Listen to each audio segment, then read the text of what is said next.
بشک هغه خلق چې پټي ما انزل الله عبارت د کتاب نه دی، یعنی د الله حکمونه پټوي.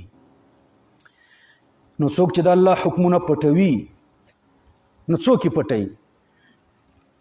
ګوره ډیر حکمونه د الله پاک دي، نو ته یو حکم بیانوي په دې کې درته خطر نه وي، بل حکم پټوي ځکه دې کې درته خطر دی. نو دا د خطرناک حکمونه پټې ځکه دې کې تا ته خطر دی، اگر چې د الله حکم دی خو تا ته پکې خطر دی. او په دې بعضو حکمونو کې تا ته پیسې بزنس الوار څه ملاویږي، نو دا ښه بیانوي. دا کم چې هیڅ خطر نشته دا ښه بیانوي، او دا کم چې د خطراتو نه ډکي دا هیڅ نه بیانوي. نو دا خلق د دې آیات مصداق دی. یکتمون ما انزل الله من الكتاب المشتمل على نعت محمد صلی الله علیه وسلم، چې هغه د پیغمبر علیه السلام په صفاتو مشتمل چې هغه یهود دي، وهم اليهود، ويشترون به ثمنا قلیلا، او د دې په مقابله کې لږې روپۍ اخلي. ګوره یوازې روپۍ نه دي مرادي، صحیح شوه؟ دا بعضې حکمونه ته بیانوي او بعضې پټوي. مقابل کې څه اخلي؟ مقابل کې منصب، جاه، جلال، روپۍ، عزت، خوشحالي د خلکو خوشحالیو ته ګوري. دا ډیر شیونه دي، دا ټول عرض الدنیا ده. نو د دنیا دپاره حکمونه پټوي. یأخذونه بدله، د کتمان په بدل کې دا اخلي. من سفلتهم، د ټیټو خلکونه. فلا یظهرونه، نو حق نه وایي. خوف فوته علیهم، د دې دپاره چې روپۍ را باندې کټ نشي. نو د دې ویرې نه چې روپۍ را باندې کټ نشي نو دا ته نه ظاهروي. اولئک ما یأکلون فی بطونهم، دا خلک چې دي نه خوري دوی فی بطونهم په خپلو ګېډو کې الا النار، مګر اور. دوی ګېډو کې اور اچوي. که ته اعتراض وکړي چې ګېډو کې خو روپۍ واچولې، ګېډو کې خو الوا واچوله، ګېډه کې وریجې واچولې، دا ویلې انها مآلهم، مآل اور دی. اوس خو خوراکونه وکړه خو مآل کې په ګېډو کې اور واچولو. ولا یکلمهم الله یوم القیامة، خبرې به نه کوي د دوی سره الله پاک په قیامت کې. غضبا علیهم، الله پاک په دوی باندې غضب کړی دی، یعنی استعاره د غضب نه ده. غضبا علیهم په دې کې دې خبرې ته اشاره کوي چې الله پاک به په دوی باندې غضب نازلوي.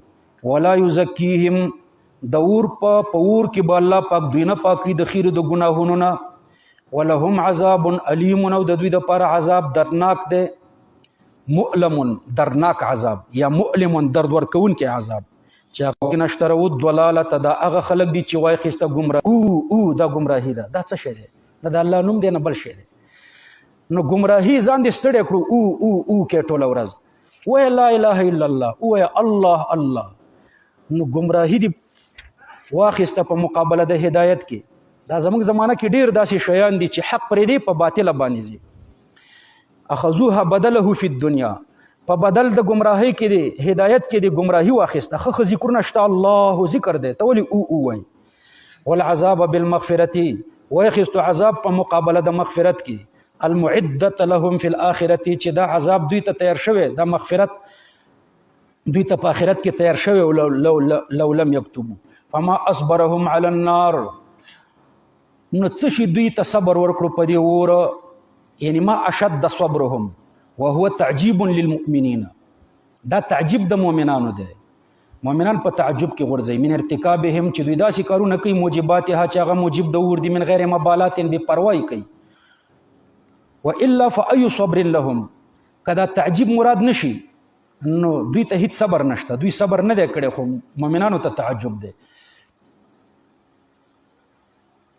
ذالک الذی، ذالک د دې مصداق څه شی دی؟ الذی ذکر من اکلهم النار وما بعده، دا دوی چې اسباب د اور په ګیډه کې اچي.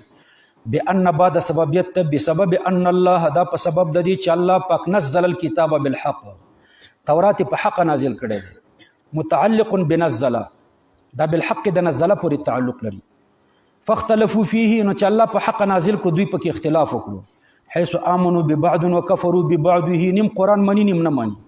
کم کې چې بزنس هغه مني، چې کم کې بزنس او کاروبار نه روپۍ پکې نه هغه نه مني. بکتمه هغه پټي نه منل، دا مطلب چې پټي دا پټول هم نه منل دي، دا دوی نه منل، دا پټول و.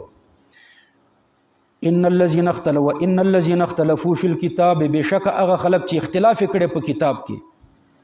بذالک په دې طریقې اختلاف کړی دی چې نیم مني نم نه مني وهم اليهود وقيل المشركون او بعض علما فرمایي چې د دې اختلاف نه اختلاف د مشرکانو مراد دی په قران کریم کې دوی اختلاف کړي او حيث قال بعضهم شعر وبعضهم سحر وبعضهم كهانه بعض قران کریم ته کهانت ویلو لفي شقاق دوی په اختلاف کې دي بعید لري د اختلاف د حق نه سبحان ربك رب العزة عما يصفون